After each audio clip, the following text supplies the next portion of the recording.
Good morning. So, how are we going to complete the lesson? So we're going to watch the video through and listen to all the information. Where you see the dancing pencil is a place you need to be completing a task. Pause the video to give you as much time as you need. Then, on paper or digitally, complete the task. Press play and move on.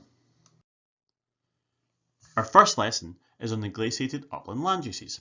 Here we have three in this picture. One is me, who's hiked up here and decided to sit on the edge of this corrie. I'm out looking for different types of wildlife and some birds.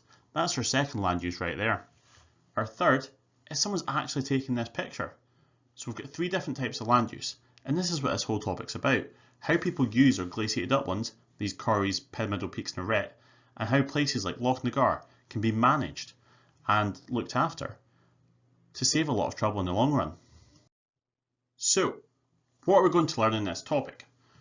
You should already know where all our glaciated areas of the UK are and how all these features forms, so corries, arêtes, pyramidal peaks and U-shaped valleys are our main ones. But understanding how these form is not the whole point in this topic. What we're going to learn now is identifying the main land uses involved. So farming and forestry, why is that found in a glaciated upland? Hydroelectric power and water storage. Tourism and recreation, why is it all here and why do people use it? But between all these land uses, we have lots of conflicts. And we need to know the solutions which deal with these land use conflicts as well. If you can work out these conflicts and find a solution beforehand, you can make yourself a lot of money, as well as saving people a lot of hassle. That's a key bit of the work that the Scottish Government does, trying to solve these conflicts before they even happen. We also will try and still continue to develop our Ordnance Survey map skills by identifying glacial formations which you've done and identifying all these land uses on a map and how we can mitigate their impact. So the area we're going to use as our focus is the Cairngorms. It's an excellent example of a glaciated upland land. Just take a second and which one is it out of the numbers 1 to 7? It is number 2. It was the Cairngorms is up just across from Aberdeen, just in here, and we are here. So not too far away from us. It's our closest area of glaciated upland and affects a lot of the thing. Actually, already affects a lot of the land use around us. A lot of the whisky distilleries in Speyside get really good water because of this glaciated upland. But we're going to look at things directly affected by this landscape. So the plan today, describe some of the land users in a glaciated upland and understand how they use the landscape. Plan number 1. So what we're going to do for this is we have a certain land users here and the glaciated upland can be used in different ways.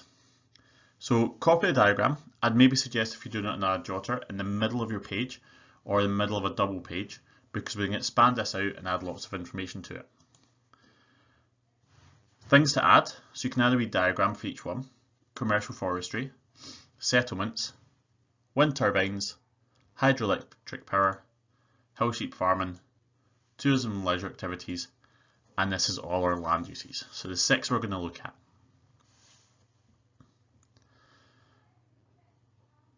So adding a mind map in, you'll be able to add in extra information out from each one in different ways. So like hill sheep farming, get information out from that. Hydroelectric power, you might kind of bring the information out there. Use different colours, make it colourful, bright, if that helps you. Then whatever you need to do. So our first one, tourism and sightseeing. The Cairngorms was originally home to originally attracted a lot of attention from Queen Victoria back over about 120, 130 years ago. And since then, people have flocked to the majestic Highlands, the romantic, the unknown, the wilderness. But they've not really wanted to go too far into it, where they actually want to be safe, despite the fact they're there. And why they've got this romantic idea, because it's amazing, dramatic scenery. They've got great routes to attract hill walkers, cyclists and tourists.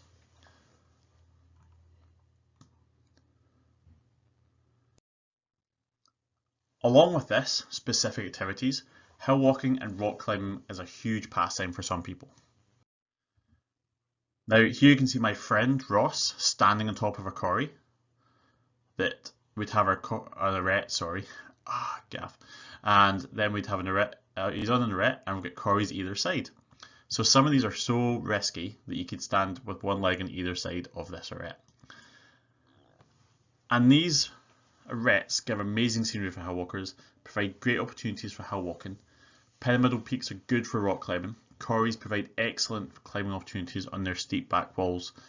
And just that little bit of risk involved of when you get a great sunny day up there to get pictures like this that you will use 15 years later in a geography lesson.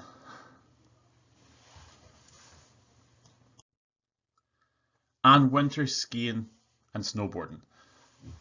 This shape may seem a bit familiar. It's the big horse bowl that scoops down, and in the summer you'd find a tarn here in this area. So this is a corrie, and these steep back walls provide excellent opportunities for skiing and snowboarding. They hold a lot of snow, as it's where the glacier started in the first place, and provide steep sides, creating really good fast runs to go down and get really fresh powder. Moving away from tourism and leisure, we've got these guys, sheep farming. Have a think, look at the landscape we've looked at already. Why do you think it's sheep farming and not any other type of farming that is used in this landscape?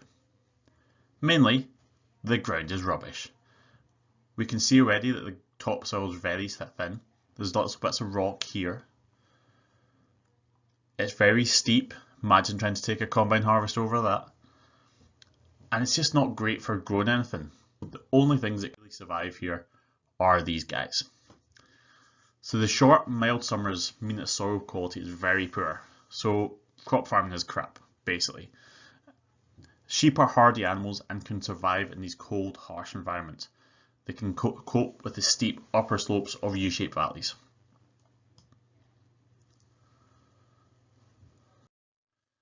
And our next land use is commercial forestry. Now this is not just trees that happen to be there that are cut down. These trees are specifically planted to grow for like 20, 30, 40 years and then be cut down.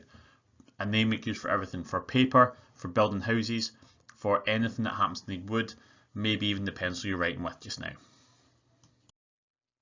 And why glaciated uplands are good for this is that it can take place on some of the lower slopes inside of U-shaped valleys where conditions are slightly less harsh, so you can grow things and the soil quality is slightly better, but the land is still not good for crop farming. Trees can be planted, they need a lot of attention. You're planting them, you're disappearing off, maybe only coming and checking them once or twice a year without really a whole lot of need to care for them. And then our next one.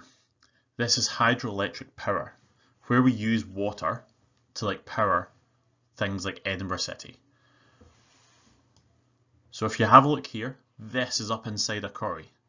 So this is our water station, and then it drops the water off down to our hydroelectric station. So for this one, you'll need to copy 2 points. Don't copy all of them. There's quite a lot. So as long as you get 2 in with your mind map, that is the main thing. Why it's good is U-shaped valleys are deep and can be flooded to create reservoirs that are needed. Think of that U-shape. I'm actually going to draw on the side here. So if you had a U-shape, how easy would it be to build a dam across it here and then flood it behind? That's effectively what we did in a lot of places around the world, and it really saves a lot of money. In Scotland mostly, it's the steep drops from corries that provide a good head of water. That means that you get really good using gravity to do all the work. Just drop the water down, spin some turbines, and that's you. With all these glaciers ploughing through, the hard impermeable rocks that are left behind. So these are the rocks which literally are so solid the glaciers couldn't break them apart. Equally, water is not going to leak through them, and they give good foundations for reservoirs. If nothing else, glaciated landscapes tend to be high up. High up areas have a high average rainfall. You just need water for hydroelectric power, so high rainfall means you've got that. And a good example of that is at Balmoral Estate or Glenproven. They both have hydroelectric power stations. Not get many left, just 2 left to go. So you see these all over the place. They're not just in glaciated uplands, but these tend to be a really good place for them. Why? Same as the wind, or same as the hydroelectric. There's a lot of rain there. There's also a lot of wind. We need wind to produce the power. Not a lot of people live there. You may have known for yourself from Boyndy that a lot of people complained or are unhappy about wind turbines being built there. So if you put them in an area that there's not a lot of people, less people to complain. There's also a lot of space to put them up. So the more wind turbines you can put up, the more energy you're generating and the more worthwhile it is. However, have a think about this one. How do they get these wind turbines up here? These roads were not here before and will not be here, would not have been here naturally. So a lot of people are worried about the scar and the effect they have on the landscape. That's going to come in our next lesson about land use conflicts and how we deal with them. And our last one, settlements. Development of settlements and towns is usually limited to flatter parts of valleys, slightly better parts of valleys, as building homes and transport links is easier there. The case study we use to look at in a bit more detail is Aviemore, and why you have people land use in terms of settlements. All these tourists, all these workmen that come for wind turbines, for hydroelectric power, for commercial forestry, they need to stay somewhere. When they're there, they might need doctors. When they're there, they might need a shop, a cafe, a restaurant. Even in the locals, will need to have access to some of these facilities as well, to schools, to primary schools, to nurseries, to childcare. I used to work in Queenstown in New Zealand that had an average population, like a stable population of about 18,000 people. But overnight in summer season, that would go up to about 50 or 60,000 people. Just there's so many hotels and so many places to stay. You just get huge amounts of people coming to visit these. So, reminder, commercial forestry, there because it can be left alone without interruption. Settlements, to cater for everyone else that's there for work, for pleasure, or happen to be living there to support the other industries. Wind turbines, they're unobtrusive, they're out of the way, but also lots of wind. The same for hydroelectric power. The natural drop from quarries or damming of U-shaped valleys is really easy, it's really cheap. Hill sheep farming. The land's not good for crops. The soil's rubbish and sheep are hardy. They can sustain the cold weather that is in these environments. And mostly tourism, leisure activities. People go there for fun. They go there to spend their holidays and engage in fun activities that are outside, getting some fresh air, seeing all that scenery. So of all these land uses, last thing to have a think of, which do you think causes the most conflict in a glaciated upland? This is what we're going to look at when the next video goes up, but have a think about it.